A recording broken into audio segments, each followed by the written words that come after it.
ચિરાગ ઝાલાએ ભાજપ પર આકરા પ્રહારો કરતા કહ્યું, આ સરકાર નોટો ગણવામાં વ્યસ્ત છે. આ સરકારને સમાજના હક કે અધિકારની કંઈ પડી નથી.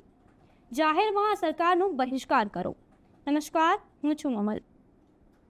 તો આવો સાંભળીએ ચિરાગ ઝાલાએ વધુમાં શું કહ્યું. હમણાં ભાજપ સરકાર દ્વારા બક્ષી પંચના હોદ્દા આપ્યા, બધી જગ્યાએ કેટલા કોડીને આપ્યા છે. અને બક્ષી પંચ એટલે ઓબીસી, ઓબીસીની નોકરી ખવાય, ઓબીસીનું બજેટ ખવાય. ઓબીસીના દીકરા દીકરીઓ જ્યાં ભળે છે, સરકારી શાળાઓને તાળા મારી દીધા, યોગ્ય અવસર નથી મળતો. તો આ જેટલાને હોદ્દા આપ્યા છે એ હું ઓબીસી માટે અવાજ ઉઠાવશે ખરા? આ ભાઈ બધા નોટું છાપવામાં વ્યસ્ત છે, કોઈને સમાજના હક અધિકારોની કાંઈ પડી નથી. એટલે ભાજપનો ખુલ્લેઆમ બહિષ્કાર કરો તો જ કંઈક કલ્યાણ થાય.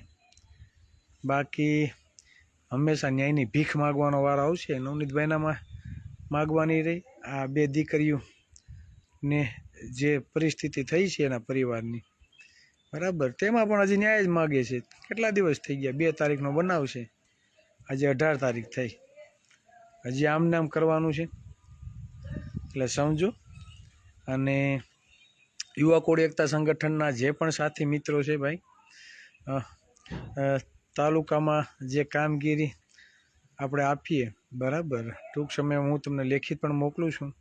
તો આપણે આપણી કામગીરી ચાલુ કરીએ, કેમ કે ઘરે બેસવાથી પણ કાંઈ થવાનું નથી, બરાબર. આપણે આપણી કામગીરી ચાલુ કરીએ. અને ખાસ કરીને સુરેન્દ્રનગરની અમારી જે ટીમ છે એમાં અમારા યોગેશભાઈ હોય, પછી હરેશભાઈ હોય, બોટાદથી લાલભાઈ હોય, લીંબડીથી જયપાલભાઈ, રાજુભાઈ, આ એડવોકેટભાઈ અર્જુનભાઈ એડવોકેટ, આ બધા સાથી મિત્રોની ખૂબ જ સારી કામગીરી છે. હમણાં 2-3 બનાવો બન્યા. બોટાદનો એક બનાવો તો ત્યાં પણ રૂબરૂ મુલાકાત એમણે લીધી.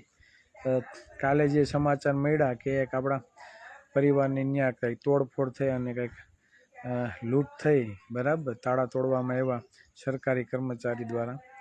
તો એની ઘટનાનું જાણ થતાં તરત અમારી ટીમ કાલે રાત્રે ત્યાં પહોંચી હતી. તે લોકોની મુલાકાત પણ લીધી અને તેમને પણ ખાતરી આપી છે કે જ્યાં પણ અમારી જરૂર પડે અમે તમારી સાથે છીએ.